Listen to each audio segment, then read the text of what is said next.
Butler, Bulls battle Celtics in Game 2 of first-round series. The Chicago Bulls stunned the basketball world with their 106-102 victory over the Boston Celtics in Game 1 of their Eastern Conference playoff series, and they'll try to do that again on Tuesday night as they play in Game 2 in Beantown. The Bulls got some huge performances out of their stars, including 30 points from Jimmy Butler, but the more important contributions came from their role players. Bobby Portis was the star of the show in that regard, scoring 19 points and hauling down 9 rebounds as he came into the game off of the bench. Jerian Grant was also a big contributor to the Game 1 victory, with 6 points and 4 assists as he helped lead the reserves to a dominant effort against the Celtics' second unit. In addition to the high-scoring output, the Bulls also had a dominant night on the offensive glass. In the victory, the Bulls racked up an astonishing 20 offensive rebounds, and they used their athleticism inside to keep possession of the ball and earn themselves more time on the offensive side of the floor. If they are going to come out of Boston with a 2-0 series lead, then they are going to have to replicate what they did in the series opener.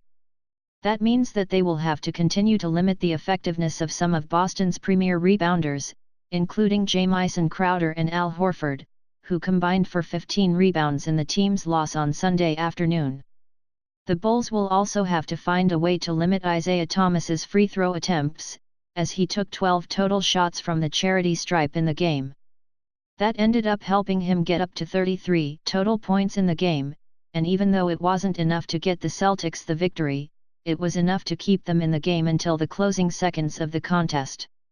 On the Bulls' side of the ledger, another strong game from Butler would obviously be helpful to their cause, but 2 more of their key players will also be needed to get them over the top.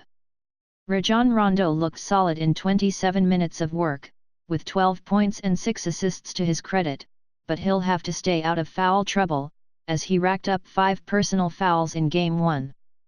Dwayne Wade also showed no ill effects from the elbow injury that impacted him late in the season, as he chipped in with 11 points, 6 assists, and 5 rebounds in Game 1.